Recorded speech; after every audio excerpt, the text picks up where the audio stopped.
ਸਤਿ ਸ਼੍ਰੀ ਅਕਾਲ ਜੀ। ਪੰਜਾਬ ਮੇਲ USA TV ਦੇਖਣ ਵਾਲੇ ਸਾਰੇ ਦਰਸ਼ਕਾਂ ਦਾ ਇੱਕ ਵਾਰ ਫਿਰ ਬਹੁਤ-ਬਹੁਤ ਸਵਾਗਤ ਹੈ प्रोग्राम पंजाब चर्चा। मैं हाँ कमलप्रीत सिंह। दोस्तों, किसी शायर ने क्या खूब किया है, परिंदों को मंजिल मिलेगी यकीनन, ये फैले हुए उनके पर बोलते हैं, अक्सर वो लोग खामोश रहते हैं ज़माने में जिनके हुनर बोलते हैं। तो ये गल साढ़े अज के इस प्रोग्राम में शामिल होने वाली शख्सियत बिल्कुल ढुकवीं बैठती है। ਦੋਸਤੋ, ਅੱਜ ਇਸ ਪ੍ਰੋਗਰਾਮ ਦੇ ਵਿੱਚ ਅਸੀਂ ਜਿੱਥੇ ਆਪਣੇ ਪੰਜਾਬ ਦੀ ਨਾ ਸਿਰਫ ਰਾਜਨੀਤੀ ਦੀ ਗੱਲ ਕਰਾਂਗੇ ਬਲਕਿ ਇਸ ਦੇ ਕਈ ਭੇਤ ਵੀ ਸਾਨੂੰ ਜਾਣਨ ਨੂੰ ਮਿਲਣਗੇ, ਕਿਉਂਕਿ ਜਿਹੜੀ ਮਾਨਮੱਤੀ ਹਸਤੀ ਦੇ ਨਾਲ ਆਪਾਂ ਅੱਜ ਗੱਲਬਾਤ ਕਰਨੀ ਹੈ ਉਹਨਾਂ ਕੋਲ ਤਕਰੀਬਨ 50 ਸਾਲਾਂ ਦੀ ਪੰਜਾਬ ਦੀ ਹਰ ਪਾਰਟੀ ਦੀ ਰਾਜਨੀਤੀ ਤੇ ਰਣਨੀਤੀ ਦਾ ਤਜਰਬਾ ਹੈ, ਜਿਨ੍ਹਾਂ ਨੇ ਨਾ ਸਿਰਫ ਪੰਜਾਬ ਵਿੱਚ 2 ਵਾਰ ਵਿਧਾਇਕ ਦੇ ਤੌਰ ਤੇ ਬਲਕਿ ਪੰਜਾਬ ਵਿਧਾਨ ਸਭਾ 'ਚ ਬਤੌਰ ਡਿਪਟੀ ਸਪੀਕਰ ਦੇ ਵੀ ਸੇਵਾ ਨਿਭਾਈ ਹੈ। आओ फिर बिना किसी देर कीते स्वागत करते हैं साबका डिप्टी स्पीकर पंजाब विधान सभा सरदार बीर दविंदर सिंह जी का। बीर दविंदर सिंह जी, बहुत बहुत स्वागत। तो सब तो पहला तुहानू अज दे इस बहुत ही पावन मौके विसाखी दियां लख लख मुबारक जी। तुहानू भी ते तुहाडे राहीं सुनने वाले सारे ਸਰੋਤਿਆਂ ਨੂੰ ਖਾਲਸੇ ਦੀ ਸਿਰਜਣਾ ਦਿਹਾੜੇ ਦੀਆਂ बहुत बहुत मुबारक। जी सर, जिवें कि आप जी ने सारी उम्र पंजाब पंजाबी ते पंजाबीयत दी रहनुमाई कीती है ते किसी भी कीमत ते पंजाब विरोधी ताकतां दे नाल तुसीं समझौता नहीं कीता। तुहाडे सुभाਅ दे विच इह गल रही है। पर अज दी जिहड़ी पंजाब दी राजनीतिक स्थिति है, इहदे बारे तुसीं की कहना चाहोगे? देखो, गल इह है भई मैं जिवें तुसीं दस्सिआ 50 साल तो राजनीति दा एक सजग विद्यार्थी हाँ जी। मैं इस किस्म का पतन राजनीति विच और राजनीति करने वाले पात्रां दे खलूस विच उन्हां दे सुभाਅ विच पिछले 50 साल च नहीं वेखिआ जी। एक तो ये है कि ਜਿਹੜੀਆਂ ਅੱਜ ਦੀ ਜਿਹੜੀ ਰਾਜਨੀਤੀ ਹੈ ਉਹਦੇ ਨਿਗਾਰ ਦਾ ਇੱਕ ਵੱਡਾ ਕਾਰਨ ਇਹ ਹੈ ਕਿ ਕਦਰਾਂ ਕੀਮਤਾਂ ਜਿਹੜੀਆਂ ਇਨਸਾਨੀ ਕਦਰਾਂ ਕੀਮਤਾਂ ਉਹ ਬਿਲਕੁਲ ਮਨਫੀ ਹੋ ਗਈਆਂ ਜੀ। ਦੂਸਰਾ ਇਹ ਹੈ ਵੀ ਇਹਨੂੰ ਰਾਜਨੀਤੀ ਕਹਿਣ ਨੂੰ ਵੀ ਜੀ ਨਹੀਂ ਕਰਦਾ, ਕਿਉਂਕਿ ਰਾਜਨੀਤੀ ਹੁਣ ਰਹੀ ਨਹੀਂ ਹੈਗੀ। ਹੁਣ ਤੇ ਵਪਾਰ ਹੈ ਰਾਜਨੀਤੀ ਦੇ ਨਾਂ ਦੇ ਵਿੱਚ, ਤੇ ਜਦੋਂ ਵਪਾਰ ਸ਼ੁਰੂ ਹੋ ਜਾਵੇ ਰਾਜਨੀਤੀ ਦੇ ਨਾਂ ਹੇਠਾਂ ਫਿਰ ਉਹਦੇ 'ਚ ਹਰ ਕਿਸਮ ਦਾ ਨਿਗਾਰ ਪਾ ਜਾਂਦਾ। ਇਹ ਜਿਹੜੇ ਮਾਫੀਏ, ਕਰਪਸ਼ਨ, ਭ੍ਰਿਸ਼ਟਾਚਾਰ, ਇਹ ਸਾਰਾ ਕੁਛ ਉਸ ਦੀ ਦੇਣ ਹੈ, ਕਿਉਂਕਿ ਜਿਹੜਾ ਵਪਾਰ ਹੈ ਉਹ ਲਾਲਚ ਤੋਂ ਬਿਨਾਂ ਨਹੀਂ ਹੋ ਸਕਦਾ ਜੀ, ਮੁਨਾਫੇ ਤੋਂ ਬਿਨਾਂ ਨਹੀਂ ਹੋ ਸਕਦਾ। ਤੇ ਜਿਹੜਾ ਆਗੂ ਹੈ ਲੋਕਾਂ ਦਾ ਉਹ ਮੁਨਾਫਾਖੋਰ ਨਹੀਂ ਹੋ ਸਕਦਾ। ਠੀਕ। ਕਿਉਂਕਿ ਅਸੀਂ ਲੋਕ ਜਿਹੜੇ ਰਾਜਨੀਤੀ ਦੇ ਖੇਤਰ ਵਿੱਚ ਆਏ ਹਾਂ ਜਾਂ ਸਾਤੋਂ ਪਹਿਲਾਂ ਜੋ ਬਹੁਤ ਵੱਡੀਆਂ ਵੱਡੀਆਂ ਸ਼ਖਸੀਅਤਾਂ ਸਨ, ਉਹ ਇਸ ਮਕਸਦ ਨਾਲ ਰਾਜਨੀਤੀ ਵਿੱਚ ਨਹੀਂ ਸਨ। ਬਿਲਕੁਲ ਜੀ।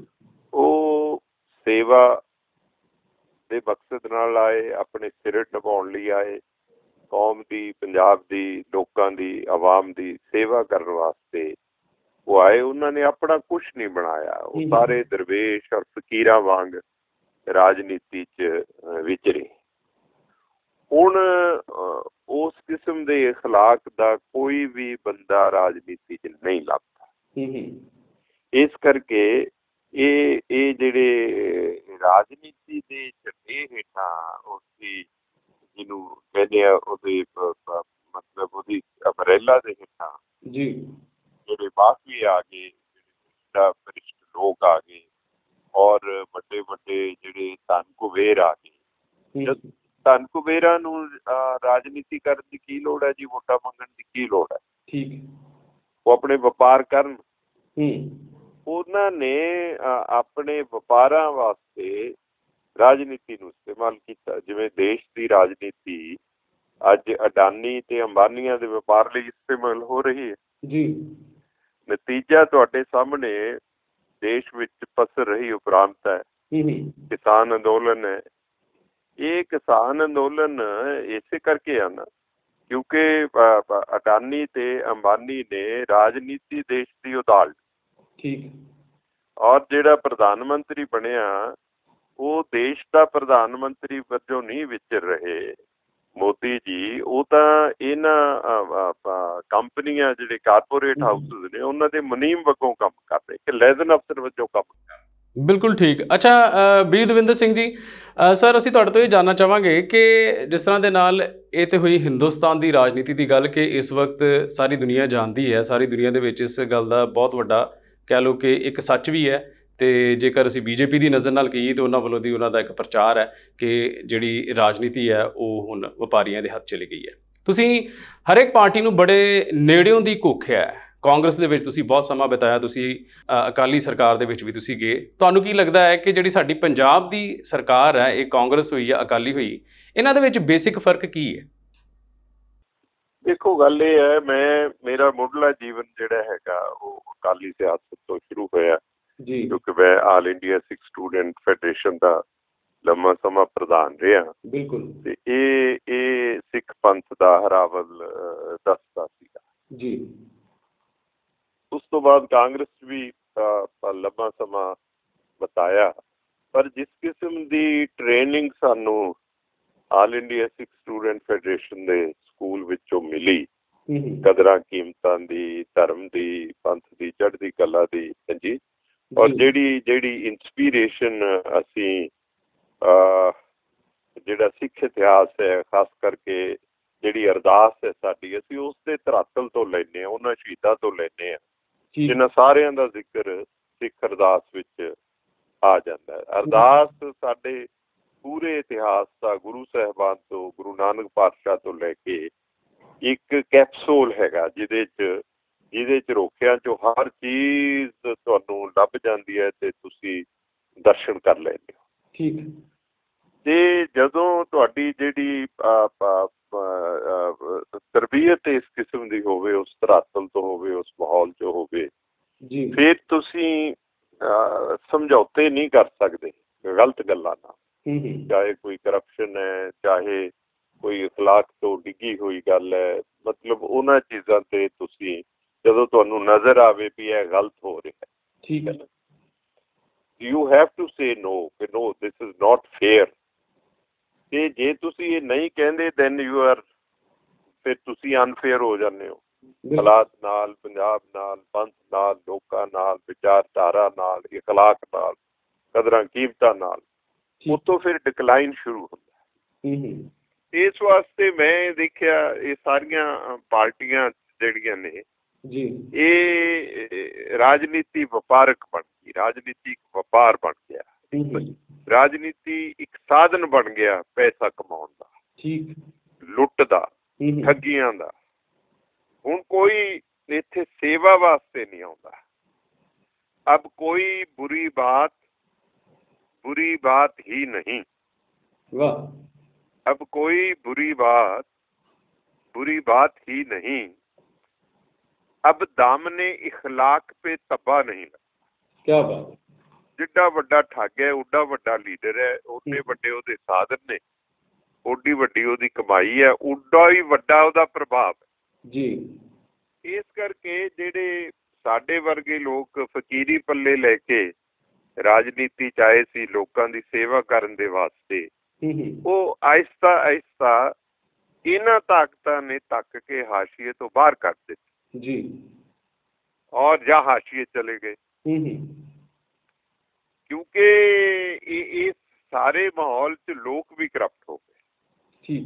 ਇਹਨਾਂ ਨੇ ਸਭ ਤੋਂ ਪਾਪ ਜਿਹੜਾ ਡੈਮੋਕ੍ਰੇਸੀ ਦੇ ਖਿਲਾਫ ਇਹਨਾਂ ਪਾਰਟੀਆਂ ਨੇ ਕੀਤਾ, ਇਹਨਾਂ ਨੇ ਲੋਕ ਕਰਪਟ ਕਰਤੇ। ਲੋਕ ਇਸ ਕਰਕੇ ਕਰਪਟ ਹੋ ਗਏ ਕਿ ਚੋਣਾਂ ਵੇਲੇ ਸ਼ਰਾਬਾਂ, ਪੈਸਾ ਹੈ ਜੀ, ਤੇ ਇਸ ਤਰ੍ਹਾਂ ਦੀਆਂ ਚੀਜ਼ਾਂ ਦਾ ਸ਼ਰੇਆਮ ਇਸਤੇਮਾਲ ਹੋਣ ਲੱਗਿਆ ਤੇ ਲੋਕ ਇਸਤੇਮਾਲ ਹੋਣ ਲੱਗੇ। ਲੋਕ ਜਿਹੜੇ ਸੀ ਉਹ ਮਾਲ ਬਣ ਗਏ, ਵਿਕਾਊ। ਤੇ ਜਦੋਂ ਆਵਾਮ ਮਾਲ ਬਣ ਜੇ ਤੇ ਫਿਰ ਉਹਨਾਂ ਨੂੰ ਇਹ ਖਰੀਦਦਾਰ ਬਣ ਕੇ ਆ ਗਏ ਤੇ ਰਾਜਨੀਤੀ ਇੱਕ ਮੰਡੀ ਬਣ ਗਈ। ਬਿਲਕੁਲ। एक और बड़ा प्यारा शेर है तो बड़ा कटु जी कि सियासत तो अब एक कोठे की तवायफ है। क्या बात है। सियासत तो अब एक कोठे की तवायफ है, मजा तो सब लेते हैं जी मोहब्बत कौन करता है। क्या बात है, क्या बात ਹੈ। ਸੋ ਤੁਸੀਂ ਜਾਣੇ ਜਾਂਦੇ ਹੋ ਆਪਣੀ ਬੇਬਾਕੀ ਦੇ ਲਈ ਔਰ ਤੁਹਾਡੀ ਸੋਹਣੀ ਸ਼ਬਦਾਵਲੀ ਦੇ ਲਈ, ਔਰ ਇੱਕ ਬਹੁਤ ਹੀ ਮੈਚੁਰਿਟੀ ਤਾਂ ਖੈਰ ਤੁਹਾਡੇ ਕੋਲ ਸ਼ੁਰੂ ਤੋਂ ਹੀ ਰਹੀ ਹੈ ਆਪਣੇ ਸ਼ਬਦਾਂ ਦੇ ਉੱਤੇ। ਪਰ ਜਿੰਨਾ ਪਾਰਟੀਆਂ ਦਾ ਤੁਸੀਂ ਜ਼ਿਕਰ ਕੀਤਾ, ਕਿ ਤੁਸੀਂ ਮੰਨਦੇ ਹੋ ਕਿ ਅਕਾਲੀ ਦਲ ਔਰ ਕਾਂਗਰਸ ਦੋਨੋਂ ਇਸ ਵਕਤ ਉਸੇ ਧਰਾਤਲ ਤੇ ਆ ਚੁੱਕੀਆਂ ਨੇ, ਜਿੱਦਾਂ ਤੁਸੀਂ ਜ਼ਿਕਰ ਕੀਤਾ ਕਿ ਉਹਨਾਂ ਦੀ ਸੋਚ ਔਰ ਉਹਨਾਂ ਦੀ ਜਿਹੜੀ ਰਾਜਨੀਤੀ ਹੈ ਉਹ ਇੰਨਾ ਨਿਘਾਰ ਆ ਚੁੱਕਾ ਦੋਨਾਂ ਦੇ ਵਿੱਚ। ਜਿੰਨੀਆਂ ਬੁਰਾਈਆਂ ਦਾ ਮੈਂ ਜ਼ਿਕਰ ਕੀਤਾ ਹੈ ਜੀ ਇਹਨਾਂ ਦੋਨਾਂ ਪਾਰਟੀਆਂ 'ਚ ਜਿਹੜੇ ਸੁਖਬੀਰ ਸਿੰਘ ਬਾਦਲ ਔਰ ਕੈਪਟਨ ਅਮਰਿੰਦਰ ਸਿੰਘ ਜੀ ਇਹਨਾਂ ਬੁਰਾਈਆਂ ਦੀ ਨਿਸ਼ਾਨਦੇਹੀ ਕਰਦੇ ਬੁਰਜ ਹਨ। ਜੀ ਇਹ ਸਰਗੁਣੇ ਨੇ। ਅੱਛਾ ਸਰ, ਇੱਕ ਚੀਜ਼ ਮੈਂ ਤੁਹਾਡੇ ਤੋਂ ਪੁੱਛਣਾ ਚਾਹਾਂਗਾ ਕਿ ਪਾਰਟੀ ਦੇ ਵਿੱਚ ਪ੍ਰਧਾਨ ਵੱਡਾ ਹੁੰਦਾ ਹੈ ਜਾਂ ਪਾਰਟੀ ਵੱਡੀ ਹੁੰਦੀ ਹੈ? ਕੀ ਪ੍ਰਧਾਨ ਉਸੇ ਤਰ੍ਹਾਂ ਕੰਮ ਕਰਦਾ ਜਿਸ ਤਰ੍ਹਾਂ ਪਾਰਟੀ ਮੈਂਬਰ ਚਾਹੁੰਦੇ ਨੇ, ਜਾਂ ਪ੍ਰਧਾਨ ਦੀ ਸੋਚ ਜਿਹੜੀ ਹੈ ਉਹ ਪਾਰਟੀ ਮੈਂਬਰਾਂ ਤੇ ਥੋਪੀ ਜਾਂਦੀ ਹੈ? ਜਿਹੜੀ ਮੈਂ ਕਹਿ ਰਿਹਾ ਨਾ ਵੀ ਇਹਨਾਂ ਦੋ ਬੰਦਿਆਂ ਨੇ ਸਭ ਕੁਝ ਬਰਬਾਦ ਕਰਤਾ। ਜੀ ਸੁਖਬੀਰ ਬਾਦਲ ਨੇ ਪੰਥ ਦੀ ਸਿਆਸਤ ਬਰਬਾਦ ਕਰਤੀ ਜਦ ਤੋਂ ਸੁਖਬੀਰ ਬਾਦਲ ਆਏ, ਠੀਕ ਹੈ ਨਾ ਜੀ ਔਰ ਕੈਪਟਨ ਅਮਰਿੰਦਰ ਸਿੰਘ ਨੇ ਕਾਂਗਰਸ ਦਾ ਵਜੂਦ ਹੀ ਮਿਟਾਤਾ। ਜੀ ਇਹ ਕੋਈ ਕਾਂਗਰਸ ਦੀ ਸਰਕਾਰ ਨਹੀਂ ਹੈ, ਅਮਰਿੰਦਰ ਸਿੰਘ ਦੀ ਸਰਕਾਰ ਹੈ। ਠੀਕ ਜੋ ਮਤਲਬ ਮਾਈ ਵੇ ਇਜ਼ ਹਾਈਵੇ। ਜੀ ਇਹ ਜਿਹੜੀ ਬਿਰਤੀ ਹੈ ਨਾ ਇਹ ਦੋਵੇਂ ਪਾਸੇ ਪ੍ਰਧਾਨ। ਅੱਛਾ ਸਰ, ਹੁਣ ਥੋੜ੍ਹਾ ਜਿਹਾ ਜਿਹੜਾ ਇਸ ਵਕਤ ਮੌਜੂਦਾ ਹਾਲਾਤ ਜਿਹੜੇ ਚੱਲ ਰਹੇ ਨੇ ਉਹਦੇ ਵੱਲ ਥੋੜ੍ਹਾ ਜਿਹਾ ਰੁਖ ਕਰਦੇ ਹਾਂ। ਮੌਜੂਦਾ ਸੰਦਰਭ ਦੇ ਵਿੱਚ ਕਿਸਾਨੀ ਅੰਦੋਲਨ ਨੂੰ ਤੁਸੀਂ ਕਿਸ ਤਰ੍ਹਾਂ ਨਾਲ ਵੇਖਦੇ ਹੋ ਕਿ ਕਿਉਂ ਆਖਿਰ ਇਹ ਅੰਦੋਲਨ ਸ਼ੁਰੂ ਹੋਇਆ? ਉਹਦੇ ਤੋਂ ਪਹਿਲਾਂ ਵੀ ਇਹਨੂੰ ਠੀਕ ਕੀਤਾ ਜਾ ਸਕਦਾ ਸੀਗਾ, ਲੇਕਿਨ ਸ਼ੁਰੂ ਕੀਤਾ ਗਿਆ, ਔਰ ਇਸ ਵਕਤ ਉਹਦੀ ਸਥਿਤੀ ਜਿਹੜੀ ਹੈ ਉਹਨੂੰ ਤੁਸੀਂ ਕਿਸ ਤਰ੍ਹਾਂ ਦੇ ਨਾਲ ਦੇਖਦੇ ਹੋ?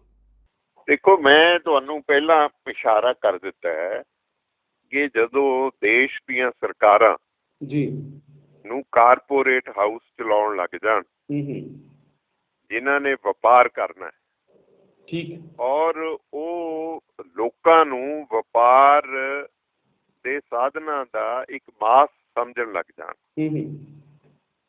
ਉਦੋਂ ਇਸ ਕਿਸਮ ਦੀਆਂ ਲੋਕ ਲਹਿਰਾਂ ਉਹਨਾਂ ਦੇ ਖਿਲਾਫ ਉੱਠਦੀਆਂ ਨੇ। ਇਹ ਲਾਲਚ ਸੀ ਅਡਾਨੀ ਔਰ ਅੰਬਾਨੀ ਦਾ, ਖਾਸ ਕਰਕੇ ਅਡਾਨੀ ਦਾ। ਉਹਨੂੰ ਇਹ ਅਨੁਭਵ ਹੋ ਗਿਆ ਸੀ ਕਿ ਜਿਹੜਾ ਫੂਡ ਗ੍ਰੇਨਸ ਦਾ ਵਪਾਰ ਹੈਗਾ ਹਿੰਦੁਸਤਾਨ 'ਚ, ਜੀ ਇਹ ਬਹੁਤ ਵੱਡਾ ਵਪਾਰ ਹੈ, ਸਭ ਤੋਂ ਵੱਡਾ ਵਪਾਰ, ਪਹਿਲੀ ਗੱਲ।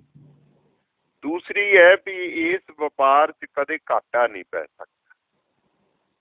ਜਿਹੜਾ ਫੂਡ ਗ੍ਰੇਨ ਹੈ ਉਹਦੀ ਉਪਜ ਹੈ ਜਿਹੜੀ, ਉਹਦੀ ਲੋੜ ਜਿਹੜੀ ਹੈ ਡਿਮਾਂਡ ਐਂਡ ਸਪਲਾਈ ਦੇ ਆਧਾਰ ਤੇ, ਕਿਉਂਕਿ 130 ਕਰੋੜ ਲੋਕਾਂ ਦਾ ਮੁਲਕ ਹੈ ਜੀ, ਸਭ ਦੇ ਢਿੱਡ ਲੱਗੇ ਹੋਏ ਨੇ, ਚਾਹੇ ਉਹ ਅਡਾਨੀ ਹੈ, ਚਾਹੇ ਇੱਕ ਸੜਕ ਤੇ ਭੀਖ ਮੰਗਤਾ ਹੈ ਜੀ। ਰੋਟੀ ਸਭ ਨੇ ਖਾਣੀ ਹੈ, ਦਿਨ 'ਚ 2-2 3-3 ਵਾਰੀ ਖਾਣੀ ਹੈ। ਤੇ ਪੇਟ ਦੀ ਜਿਹੜੀ ਭੁੱਖ ਹੈ ਉਹ ਕਦੇ ਮਿਟ ਨਹੀਂ ਸਕਦੀ ਜਦ ਤੱਕ ਮਨੁੱਖ ਜਿਉਂਦਾ ਹੈ। ਠੀਕ। ਇਸ ਲਈ ਡਿਮਾਂਡ ਰਹਿਣੀ ਹੈ ਅੰਨ ਦੀ, ਚਾਹੇ ਉਹ ਬਰਗਰ ਦੇ ਰੂਪ 'ਚ ਆ ਜਾਵੇ, ਚਾਹੇ ਉਹ ਬ੍ਰੈਡ ਦੇ ਰੂਪ 'ਚ ਆ ਜਾਵੇ, ਬਿਲਕੁਲ, ਚਾਹੇ ਉਹ ਚੋਪੜੀ ਹੋਈ ਰੋਟੀ ਜਾਂ ਸੁੱਕੀ ਰੋਟੀ ਦੇ ਰੂਪ 'ਚ ਆ ਜਾਵੇ। ਇਸ ਵਾਸਤੇ ਅਡਾਨੀਆਂ ਨੇ ਇਸ ਤੇ ਅੱਖ ਰੱਖੀ ਕਿ ਅਸੀਂ ਇਹ ਸਾਰਾ ਜਿਹੜਾ ਧੰਦਾ ਹੈਗਾ ਐਗਰੀਕਲਚਰ ਸੈਕਟਰ ਦਾ ਜੀ, ਇਹ ਆਪਣੇ ਹੱਥ 'ਚ ਲੈਣਾ। ਉਹਨਾਂ 'ਚ ਸਮਰੱਥਾ ਸੀ, ਉਹਨਾਂ ਨੇ ਪਹਿਲਾਂ ਦੇਸ਼ ਦੀ ਸਿਆਸਤ ਖਰੀਦ ਲਈ ਜੀ।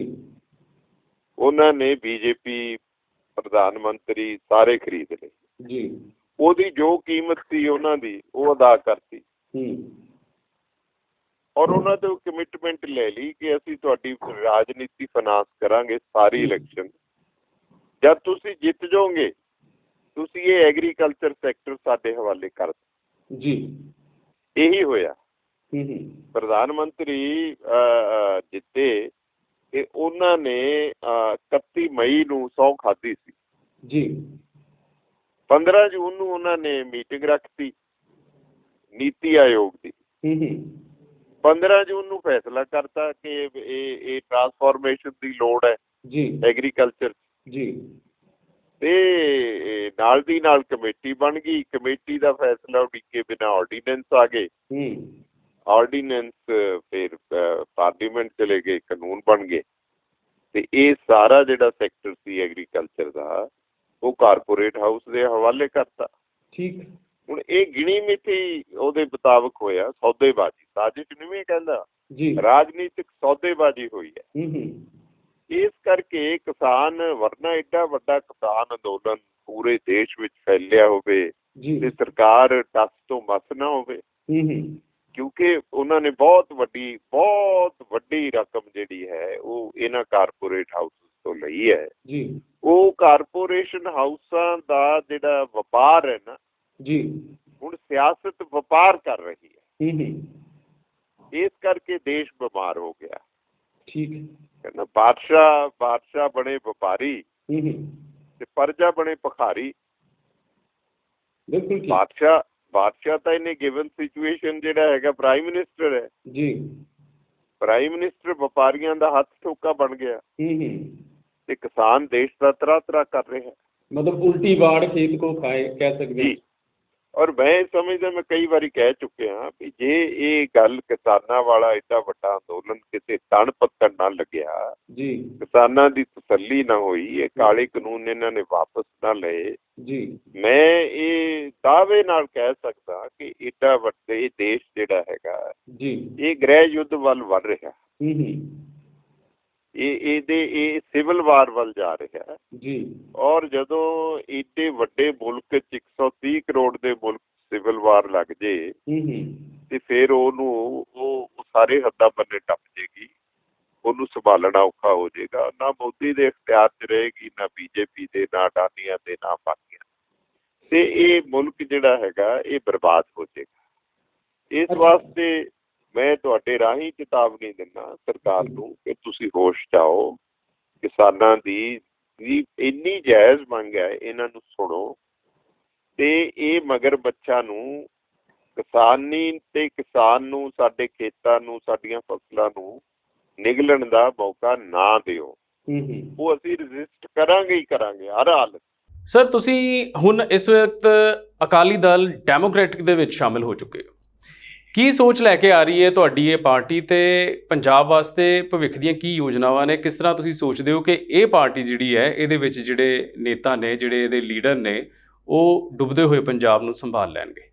ਦੇਖੋ ਬੁਨਿਆਦੀ ਤੌਰ ਤੇ ਸਾਡਾ ਮਨੋਰਥ ਇਹ ਸੀ ਕਿ ਜਿਹੜੀ ਪੰਥਕ ਪੋਲਿਟੀ ਹੈ ਜੀ ਉਸ ਨੂੰ ਬਾਦਲ ਪਰਿਵਾਰ ਤੋਂ ਆਜ਼ਾਦ ਕਰਾਉਣਾ ਕਿਉਂਕਿ ਸਾਡੇ ਸਾਰੇ ਅਦਾਰੇ ਸਾਡੇ ਸਾਰੇ ਇੰਸਟੀਟਿਊਸ਼ਨ ਜਿਹੜੇ ਨੇ ਉਹ ਬਾਦਲ ਪਰਿਵਾਰ ਦੇ ਲਾਲਚ ਨੇ ਬਰਬਾਦ ਕਰ ਦਿੱਤੇ ਜੀ। ਸ਼੍ਰੋਮਣੀ ਕਮੇਟੀ ਨਾਲ ਸੰਬੰਧਿਤ ਜਿੰਨੇ ਟਰਸਟ ਹਨ ਉਹ ਸਾਰੇ ਟਰਸਟ ਬਾਦਲ ਪਰਿਵਾਰ ਨੇ ਨਿੱਜੀ ਤੌਰ ਤੇ ਸੰਭਾਲੇ। ਪਹਿਲਾਂ ਇਹ ਹੁੰਦਾ ਸੀ ਕਿ ਉਹਨਾਂ ਟਰਸਟਾਂ ਦੀ ਮੈਂਬਰੀ ਪ੍ਰਧਾਨਗੀ by virtue of your official position ਹੁੰਦੀ ਸੀ SGPC ਠੀਕ ਹੈ ਨਾ। ਇਹਨਾਂ ਨੇ ਆਪਣੇ ਨਿੱਜੀ ਪਰਿਵਾਰਕ ਟਰਸਟ ਬਣਾ ਲਏ ਸਾਰੇ ਚਾਹੇ ਕਾਲਜਾਂ ਦੇ ਟਰਸਟ ਨੇ ਚਾਹੇ ਯੂਨੀਵਰਸਿਟੀ ਦੇ ਟਰਸਟ ਨੇ ਜਿੰਨੇ ਸ਼੍ਰੋਮਣੀ ਕਮੇਟੀ ਦੇ ਟਰਸਟ ਐਂਡ ਡਿਪੋਜ਼ਿਟਸ ਜਿਹੜੇ ਸੀ ਉਹ ਇਹਨਾਂ ਨੇ ਆਪਣੇ ਨਾਵਾਂ ਤੇ ਟਰਾਂਸਫਰ ਕਰ ਲਏ ਬਾਦਲ ਪਰਿਵਾਰ। ਹਰੇਕ ਟਰਸਟ 'ਚ ਪ੍ਰਧਾਨਗੀ ਇਹਨਾਂ ਦੀ ਹੋਊ ਚਾਹੇ ਮੇਰੀ ਪੀਰੀ ਮੈਡੀਕਲ ਕਾਲਜ ਹੈ ਚਾਹੇ ਆਪਣਾ ਗੁਰੂ ਗ੍ਰੰਥ ਸਾਹਿਬ ਯੂਨੀਵਰਸਿਟੀ ਹੈ ਚਾਹੇ ਗੁਰੂ ਰਾਮਦਾਸ ਕਾਲਜ ਦਾ ਮੈਡੀਕਲ ਕਾਲਜ ਦੇ ਟਰਸਟ ਨੇ ਸਾਰੇ ਇਸ ਵਾਸਤੇ ਇਹ ਚਾਰੇ ਪਾਸੇ ਨਿਗਾਰ ਆ ਗਿਆ ਸ਼੍ਰੋਮਣੀ ਕਮੇਟੀ ਦੇ ਫੰਡਸ ਤੇ ਨੀਤੀ ਤਾਂ ਕੋਈ ਰਹੀ ਨਾ ਕੋਈ ਪਾਲਿਸੀ ਨਾ ਰਹੀ ਨਾ ਪੰਥ ਵਾਸਤੇ ਨਾ ਕੋਈ ਐਜੂਕੇਸ਼ਨ ਪਾਲਿਸੀ ਹੈ ਨਾ ਕੋਈ ਇੰਸਟੀਟਿਊਸ਼ਨ ਨੂੰ ਉਭਾਰਨ ਵਾਸਤੇ ਕੋਈ ਸੋਚ ਹੈ। ਸਿਰਫ ਇਹ ਆ ਵੀ ਚਾਰੇ ਪਾਸਿਓਂ ਕਿਸੇ ਤਰੀਕੇ ਨਾਲ ਪੈਸਾ ਇਕੱਠਾ ਹੋ ਜੇ ਸਿਆਸਤ ਆਪਣੀ ਚੱਲਦੀ ਰਹੇ। ਇਸ ਕਰਕੇ ਸਾਡਾ ਪਹਿਲਾ ਆਸ਼ਾ ਇਹ ਸੀ ਕਿ ਇਹ ਬਾਦਲ ਪਰਿਵਾਰ ਤੋਂ ਆਜ਼ਾਦ ਕਰਾਈਏ ਜਿਹੜੀ ਪੰਥ ਦੀ ਇਹ ਰਾਜਨੀਤੀ ਹੈ, ਜਿਹੜੀ ਪੰਥਕ ਪੱਧਤੀ ਦੀ ਰਾਜਨੀਤੀ। ਜੀ, ਪਰ ਬਾਦਲ ਪਰਿਵਾਰ ਵੱਲੋਂ ਤੁਹਾਡੇ ਤੇ ਵੀ ਇਹ ਦੋਸ਼ ਲਗਾਇਆ ਜਾਂਦਾ ਹੈ ਕਿ ਤੁਹਾਡੇ ਜਿੰਨੇ ਵੀ ਆਗੂ ਨੇ ਉਹਨਾਂ ਨੂੰ ਬਾਦਲ ਸਰਕਾਰ ਦੇ ਵਿੱਚ ਵਜ਼ੀਰੀਆਂ ਨਾਲ ਨਵਾਜ਼ਿਆ ਗਿਆ, ਤੇ ਹੁਣ ਲੱਗਦਾ ਹੈ ਕਿ ਉਹਨਾਂ ਨੂੰ ਸ਼ਾਇਦ ਇੱਕ ਲਾਲਸਾ ਆਈ ਕੁਰਸੀ ਦੀ ਕਿ ਕੁਰਸੀ ਉਹਨਾਂ ਦੇ ਵਿੱਚੋਂ ਕਿਸੇ ਨੂੰ ਨਹੀਂ ਮਿਲਣੀ, ਤੇ ਉਹਨਾਂ ਨੇ ਮਿਲ ਕੇ ਇਹ ਪਾਰਟੀ ਜਿਹੜੀ ਉਹ ਤਿਆਰ ਕਰ ਲਈ।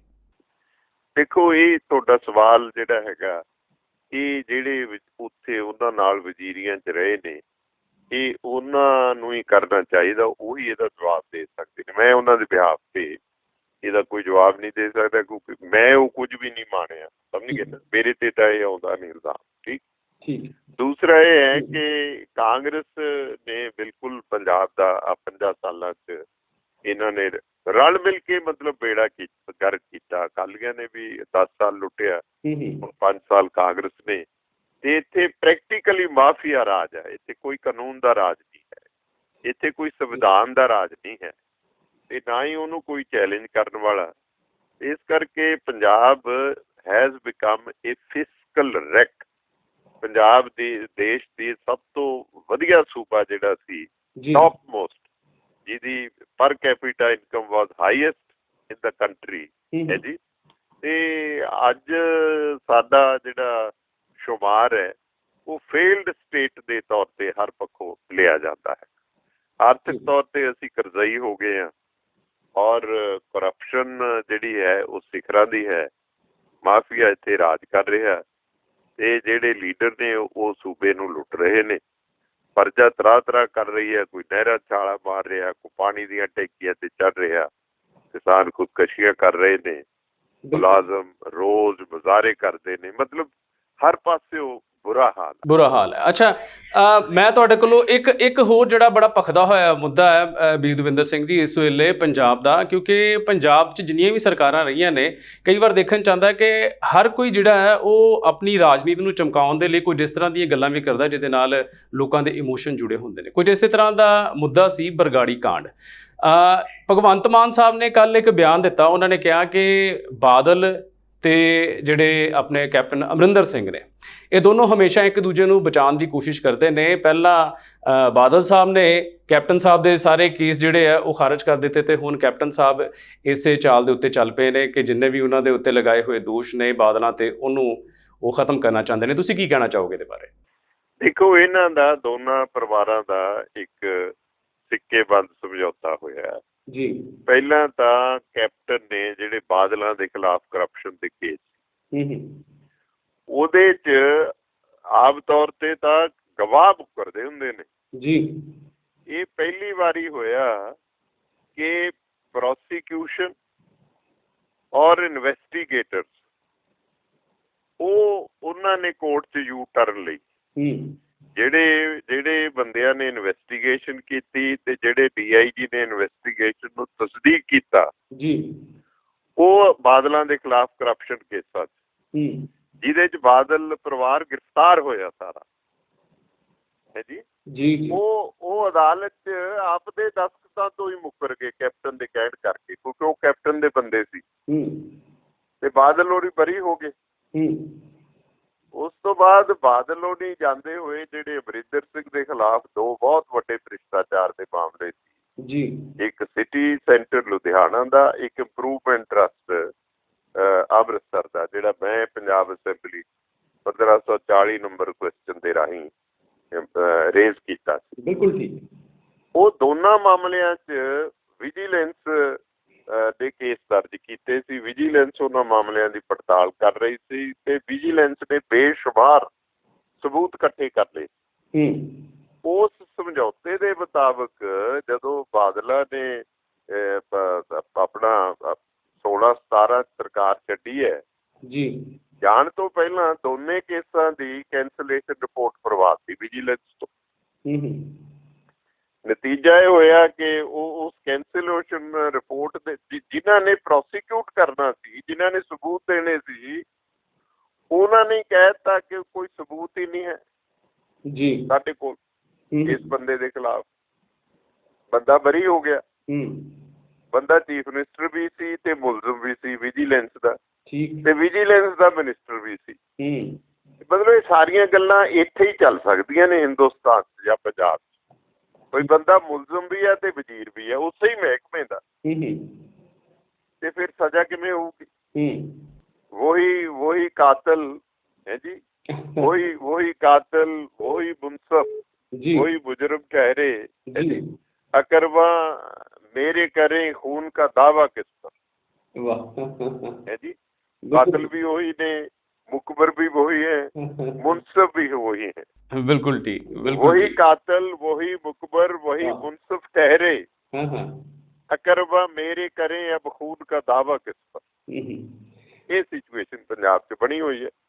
ਇਸ ਕਰਕੇ ਇਹ ਜਿਹੜਾ ਬਰਗਾੜੀ ਕਾਂਡ ਦਾ ਮਾਮਲਾ ਜਿਹੜਾ ਹਾਈ ਕੋਰਟ 'ਚ, ਪਹਿਲੀ ਤਾਂ ਗੱਲ ਹੈ 2015 ਦਾ ਮਾਮਲਾ ਹੈ, ਅੱਜ 21 ਹੋ ਗਈ ਹੈ, ਕਿੰਨੀਆਂ ਸਿੱਟਾਂ ਬਣੀਆਂ, ਕਿਸੇ ਤਣ ਪੱਤਣ ਗੱਲ ਨਹੀਂ ਲੱਗੀ।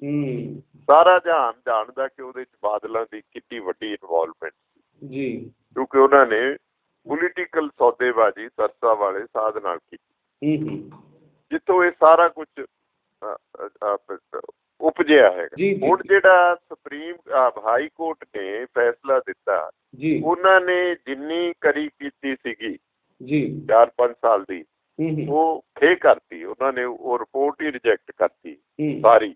ਜਿੰਨੀ ਮਿਹਨਤ ਉਹਨੇ ਕੀਤੀ IG ਕੁੰਵਰ ਵਿਜੇ ਪ੍ਰਤਾਪ ਸਿੰਘ ਨੇ, ਉਹਨਾਂ ਨੇ ਉਹਦੀ ਇਨਵੈਸਟੀਗੇਸ਼ਨ ਰੱਦ ਕਰਤੀ ਤੇ ਨਾਲ ਸਰਕਾਰ ਨੂੰ ਇੱਕ ਆਪਸ਼ਨ ਦੇਤੀ, 3 ਆਪਸ਼ਨਾਂ ਦਿੱਤੀਆਂ ਉਹਨਾਂ ਨੇ। ਹੁਣ ਇਹ ਗੱਲ ਧਿਆਨ ਨਾਲ ਸੁਣਨ ਵਾਲੀ ਬਈ, ਜਾਂ ਤਾਂ ਇਹ ਮਾਮਲਾ ਅਸੀਂ CBI ਨੂੰ ਦੇ ਦਿੰਦੇ ਹਾਂ,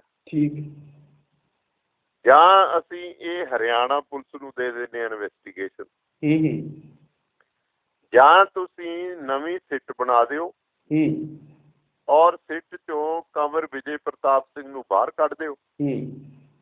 ਤੇ ਇਹ ਜਿਹੜੀ ਕੰਵਰ ਵਿਜੇ ਪ੍ਰਤਾਪ ਸਿੰਘ ਦੀ ਕੀਤੀ ਹੋਈ ਇਨਵੈਸਟੀਗੇਸ਼ਨ, ਜਿਹਦੇ ਅਨੁਸਾਰ ਚਲਾਨ ਵੀ ਪੇਸ਼ ਹੋ ਚੁੱਕਿਆ ਕੋਟਕਪੂਰਾ ਗੋਲੀ ਕਾਂਡ, ਇਹਨੂੰ ਅਸੀਂ ਰੱਦ ਕਰਕੇ ਤੁਸੀਂ ਨਵੀਂ ਸਿੱਟ ਬਣਾ ਲਓ, ਇਹਨੂੰ ਬਾਹਰ ਕੱਢ ਦਿਓ। ਸਰਕਾਰ ਦੇ ਵਕੀਲ ਨੇ, ਐਡਵੋਕੇਟ ਜਨਰਲ ਨੇ, ਜਿਹੜੀ ਤੀਜੀ ਆਪਸ਼ਨ ਸੀ ਉਹ ਪ੍ਰਵਾਨ ਕਰ ਲਈ ਕਿ ਜੀ ਅਸੀਂ ਨਵੀਂ ਸਿੱਟ ਬਣਾਵਾਂਗੇ ਤੇ ਕੰਵਰ ਵਿਜੇ ਪ੍ਰਤਾਪ ਉਹਦੇ 'ਚ ਨਹੀਂ ਹੋਏਗਾ।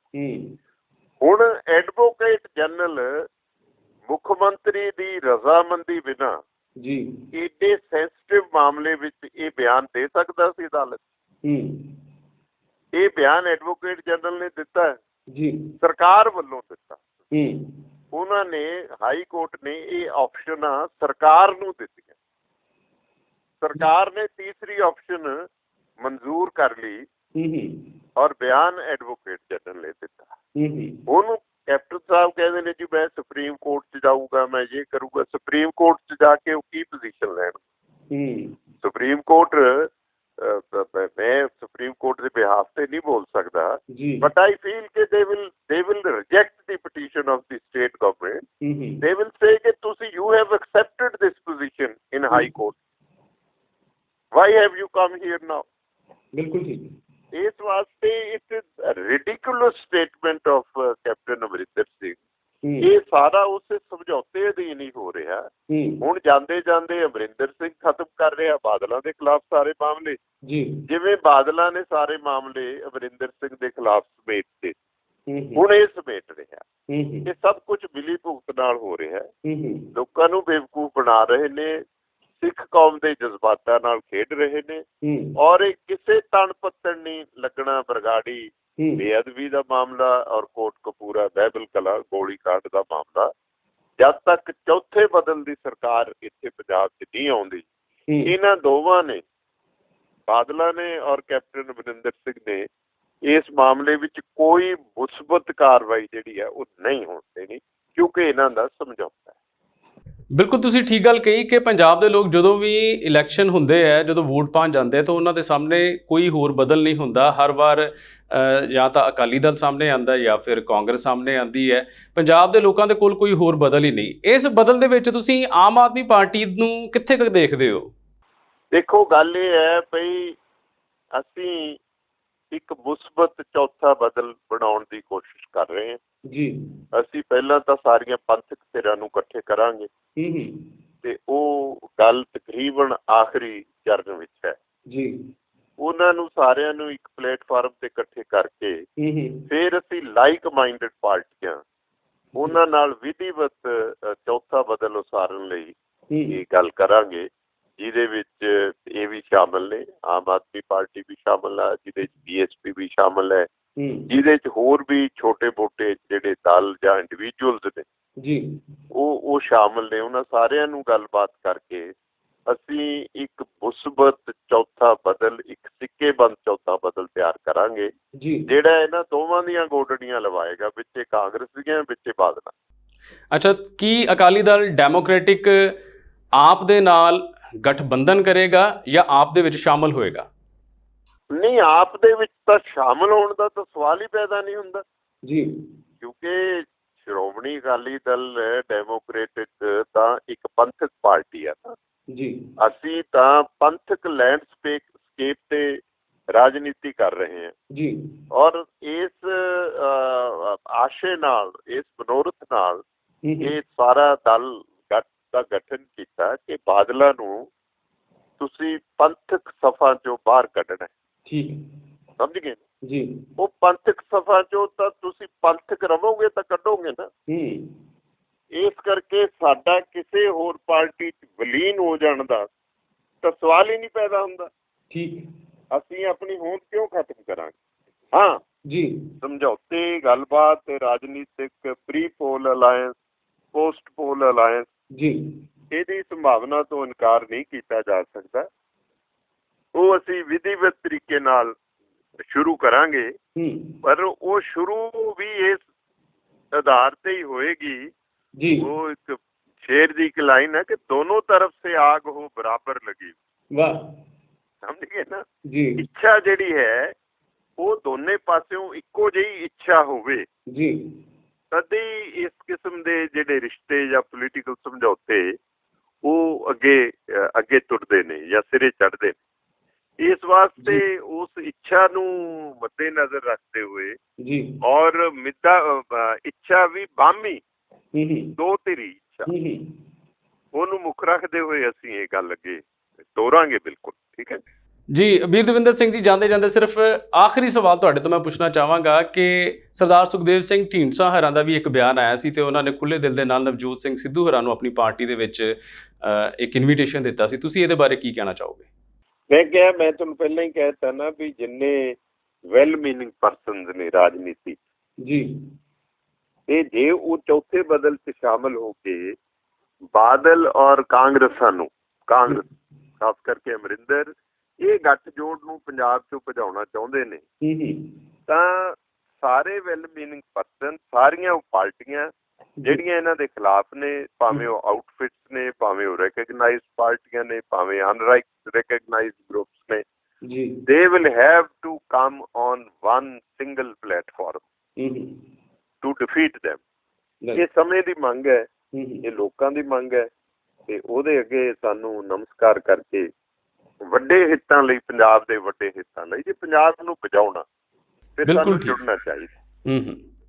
ਜੀ, ਪੰਜਾਬ ਦੇ ਨੌਜਵਾਨਾਂ ਨੂੰ ਜਾਂਦੇ ਜਾਂਦੇ ਵੀਰ ਦਵਿੰਦਰ ਸਿੰਘ ਜੀ ਤੁਸੀਂ ਕੀ ਸੰਦੇਸ਼ ਦੇਣਾ ਚਾਹੋਗੇ? ਕਿਉਂਕਿ ਪੰਜਾਬ ਦਾ ਜਿਹੜਾ ਨੌਜਵਾਨ ਹੈ ਇਸ ਵੇਲੇ ਉਹਨੇ ਆਪਣੀ ਅਣਖ ਜਿਹੜੀ ਹੈ ਉਹ ਦਿਖਾਈ ਹੈ ਦਿੱਲੀ ਦੇ ਖਿਲਾਫ ਵੀ। ਕੀ ਸੋਚਦੇ ਹੋ ਤੁਸੀਂ ਕਿ ਪੁਰਾਣੇ ਪੰਜਾਬੀ ਤੇ ਨਵੇਂ ਪੰਜਾਬੀ 'ਚ ਕੀ ਫਰਕ ਰਹਿ ਗਿਆ? ਦੇਖੋ ਜੀ, ਜਿੰਨੀਆਂ ਗੱਲਾਂ ਮੈਂ ਤੁਹਾਨੂੰ ਕੀਤੀਆਂ ਨੇ ਜੀ, ਇਹਦੇ 'ਚ ਸਾਰੀਆਂ ਜਨਰੇਸ਼ਨਸ ਨੂੰ ਮੈਂ ਐਡਰੈਸ ਕਰ ਰਿਹਾ। ਠੀਕ ਹੈ ਨਾ ਜੀ। ਯੁਵਾ ਪੀੜ੍ਹੀ ਵੀ ਸੁਣ ਰਹੀ ਹੈ ਜੀ। ਯੁਵਾ ਪੀੜ੍ਹੀ ਜਦ ਤੱਕ ਨਹੀਂ ਸੰਭਲਦੀ ਖੁਦ, ਜੇ ਖੁਦ ਸੰਭਲਣਗੇ ਤਾਂ ਅੱਗੇ ਸੰਭਾਲਣਗੇ ਨਾ। ਜੇ ਜਿਹੜਾ ਘੋੜਸਵਾਰ ਹੈ ਉਹ ਸੰਭਲ ਕੇ ਘੋੜਸਵਾਰੀ ਨਹੀਂ ਕਰੇਗਾ ਤੇ ਡਿੱਗ ਪਏਗਾ ਜੀ। ਉਹਦੀ ਜ਼ਿੰਮੇਵਾਰੀ ਘੋੜੇ ਨੂੰ ਸੰਭਾਲਣਾ ਵੀ ਹੈ, ਉਹਦੀ ਲਗਾਮ ਵੀ ਖਿੱਚ ਕੇ ਰੱਖਣੀ ਹੈ ਤੇ ਆਪਣੇ ਬਦਨ ਨੂੰ ਵੀ ਸੰਭਾਲ ਕੇ ਬੈਠਣਾ, ਆਪਣਾ ਬੈਲੈਂਸ ਵੀ ਠੀਕ ਰੱਖਣਾ। ਬਸ ਮੇਰਾ ਇਹੀ ਸੁਨੇਹਾ ਯੂਥ ਨੂੰ ਕਿ ਆਪਣਾ ਬੈਲੈਂਸ ਜਿਹੜਾ ਹੈਗਾ ਉਸ ਨੂੰ ਵੀ ਸੰਭਾਲੋ, ਆਪਣੇ ਯੂਥ ਨੂੰ ਸੰਭਾਲੋ, ਆਪਣੀ ਜ਼ਿੰਮੇਵਾਰੀ ਨੂੰ ਸੰਭਾਲੋ, ਆਪਣੀ ਮਿੱਟੀ, ਆਪਣੇ ਖੇਤ, ਆਪਣਾ ਪੰਜਾਬ, ਇਹਨੂੰ ਸੰਭਾਲਣ ਲਈ ਤਿਆਰ ਬਰ ਤਿਆਰ ਹੋ ਕੇ, ਸਮਝ ਗਏ ਨਾ, ਜ਼ਿੰਮੇਵਾਰੀ ਦੇ ਨਾਲ, ਬੜੀ ਸਮਝ ਔਰ ਸਿਆਣਪ ਦੇ ਨਾਲ ਸਾਰਾ ਯੂਥ ਇਕੱਠਾ ਹੋ ਕੇ ਇਹ ਬਹੁਤ ਵੱਡੀ ਲੜਾਈ ਹੈ ਜਿਹੜੀ ਸਭ ਨੂੰ ਮਿਲ ਕੇ ਲੜਨੀ ਪੈਣੀ ਹੈ। ਇਹਨਾਂ ਤੋਂ ਲਿਬਰੇਟ ਕਰਾਉਣਾ, ਇਹ ਜਿਹੜੇ ਪੈਰਾਸਾਈਟਸ ਜਿਹੜੇ ਨੇ ਨਾ, ਇਹ ਜਿਹੜੇ ਕੀੜੇ ਨੇ ਜਿਹੜੇ ਚਿੰਬੜ ਕੇ ਪੰਜਾਬ ਨੂੰ ਖਾ ਗਏ, ਇਹਨਾਂ ਤੋਂ ਪੰਜਾਬ ਨੂੰ ਲਿਬਰੇਟ ਕਰਾਉਣਾ। They are parasites, Badal, captain, so many people are, they are parasites. They are eating up the vitals of Punjab. They had already eaten up. They have finished. Punjab ਨੂੰ ਤਾਂ ਹੁਣ ਰੀਕ੍ਰੀਏਟ ਕਰਨ ਦੀ ਜ਼ਰੂਰਤ ਹੈ। ਪੰਜਾਬ ਦੀ ਪੁਨਰ ਸਰਜੀਤੀ ਦਾ ਮਾਮਲਾ, ਇਹ ਕੋਈ ਛੋਟਾ ਮਾਮਲਾ ਨਹੀਂ। ਹਰ ਪੱਖੋਂ ਪੰਜਾਬ ਇਹਨਾਂ ਨੇ ਬਰਬਾਦ ਕਰਤਾ। ਦੇਖੋ ਤਾਂ we are a fiscal, Punjab is a fiscal wreck now. ਇਹਨਾਂ ਨੇ ਉਹ ਬੇਈਮਾਨੀਆਂ ਕੀਤੀਆਂ ਜਿਹੜੀਆਂ ਕੋਈ ਸੋਚ ਹੀ ਨਹੀਂ ਸਕਦਾ। ਪੰਜਾਬ 'ਚ ਕੋਈ ਵਿੱਤੀ ਡਿਸਿਪਲਿਨ ਹੈ? ਪੰਜਾਬ ਸਰਕਾਰ, there is no financial discipline, there is no fiscal discipline. ਸਾਰਾ ਪੰਜਾਬ ਗਹਿਣੇ ਕਰਤਾ, ਪੰਜਾਬ ਦੀ ਆਮਦਨ ਗਹਿਣੇ ਕਰਤੀ। ਤੁਸੀਂ ਦੇਖੋ ਕਿ RDF ਗਹਿਣੇ ਕਰਤਾ।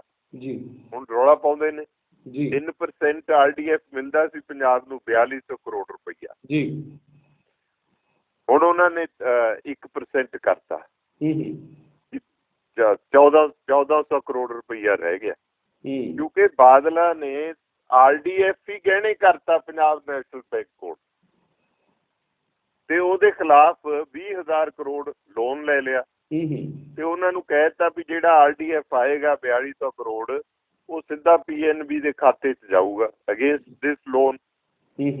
5 ਸਾਲ ਦੇ ਵਾਸਤੇ RDF ਜਿਹੜਾ ਰੂਰਲ ਡਿਵੈਲਪਮੈਂਟ ਫੰਡ ਸੀ, ਡੈਟ ਬਿਕੇਮ, ਜਿਹਨੂੰ ਆਪਾਂ ਕਹਿੰਦੇ ਆ ਕਿ NPA, non profit non performing asset of Punjab. ਜਿਸ ਸੂਬੇ ਦਾ 20,000 ਕਰੋੜ ਰੁਪਈਆ 5 ਸਾਲਾਂ ਲਈ ਨਾਨ ਪਰਫਾਰਮਿੰਗ ਐਸਟ ਬਣ ਜੇ, ਇਦੋਂ ਵੱਡਾ ਕੋਈ ਪਾਪ ਔਰ ਇਨਡਿਸਿਪਲਿਨ, ਫਿਸਕਲ ਇਨਡਿਸਿਪਲਿਨ ਹੋ ਸਕਦਾ? ਠੀਕ, ਲੇਕਿਨ ਕੀਤਾ ਇਹਨਾਂ ਨੇ, ਬੇੜਾ ਗਰ ਕਰਕੇ ਰੱਖਤਾ। ਹੁਣ ਸੈਂਟਰ ਨੇ 4200 ਕਰੋੜ ਤੋਂ ਮਾਰ ਕੇ ਝਰੀਟ 1400 ਕਰੋੜ ਤੇ ਕਰਤਾ। ਨਾਲੇ ਉਹ ਕਹਿੰਦੇ ਮਿੱਤਰੋ ਹਿਸਾਬ ਕਿਤਾਬ ਲਿਆਓ ਪੁਰਾਣਾ ਸਾਰਾ। ਉਹ ਪੈਸਾ 20,000 ਕਰੋੜ ਲੈ ਕੇ ਬੈਂਕ ਤੋਂ ਬਾਦਲ ਸਾਹਿਬ ਨੇ ਸੰਗਤ ਦਰਸ਼ਨਾਂ 'ਚ ਲੱਡੂਆਂ ਤੇ ਰਿਓੜੀਆਂ ਵਾਂਗੂ ਵੰਡਤਾ। ਹੁਣ ਉਹਦਾ ਕਿੱਥੋਂ ਦੇਣਗੇ ਹਿਸਾਬ ਕਿਤਾਬ? ਇਸ ਵਾਸਤੇ ਇਹ ਤਾਂ ਇੱਕ ਉਦਾਹਰਨ ਹੈ। ਆ ਬਿਜਲੀ ਦੇ ਖਰੀਦ ਸਮਝੌਤੇ ਜਿਹੜੇ ਨੇ, ਏਡਾ ਵੱਡਾ ਇਹਨਾਂ ਨੇ ਫਰਾਡ ਉਹਦੇ 'ਚ ਕੀਤਾ ਹੈ। ਏਡੀ ਮਹਿੰਗੀ ਬਿਜਲੀ ਖਰੀਦਣ ਦੇ ਸਮਝੌਤੇ ਕੀਤੇ, ਆਪਣੇ ਪ੍ਰਾਈਵੇਟ ਉਹਨਾਂ ਕੰਪਨੀਆਂ ਤੋਂ ਪਹਿਲਾਂ ਹੀ ਆਪਣੇ ਪੇਟ ਭਰ ਲਏ।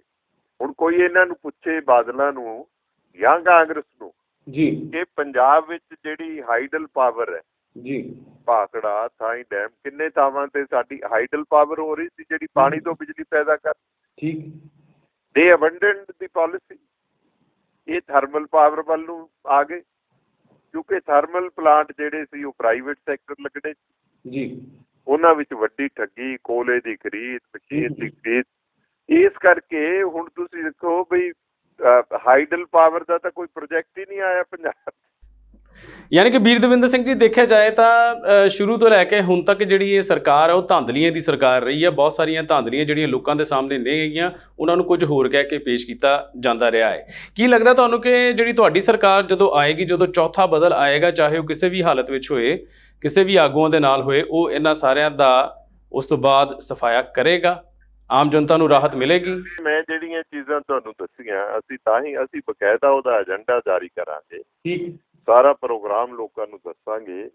ਔਰ ਅਸੀਂ ਵਾਈਟ ਪੇਪਰ ਜਾਰੀ ਕਰਾਂਗੇ ਵੀ ਇਹਨਾਂ ਨੇ ਕਿੰਨੇ ਹਜ਼ਾਰ ਕਰੋੜ ਰੁਪਈਆ ਨਿਕਲ ਗਏ ਸੂਬੇ ਦਾ, ਸਰਕਾਰ ਦਾ, ਸਾਰੇ ਰਲ ਕੇ, ਤੇ ਉਹਦਾ ਲੇਖਾ ਜੋਖਾ ਹੋਏਗਾ। ਔਰ ਸਾਡੀ ਹਰਚੰਦ ਕੋਸ਼ਿਸ਼ ਹੋਏਗੀ ਕਿ ਅਸੀਂ ਇੱਕ ਸਾਫ਼ ਸੁਥਰੀ ਪਾਰਦਰਸ਼ੀ ਸਰਕਾਰ ਪੰਜਾਬ ਨੂੰ ਦਈਏ, ਔਰ ਪੰਜਾਬ ਦੇ ਜਿਹੜੇ ਵਿੱਤੀ ਸਾਧਨ ਨੇ ਉਹਨਾਂ ਨੂੰ ਸਹੀ ਪਰਿਪੇਖ ਵਿੱਚ ਉਹਨਾਂ ਨੂੰ ਵਰਤਿਆ ਜਾਏ, ਔਰ ਪੰਜਾਬ ਨੂੰ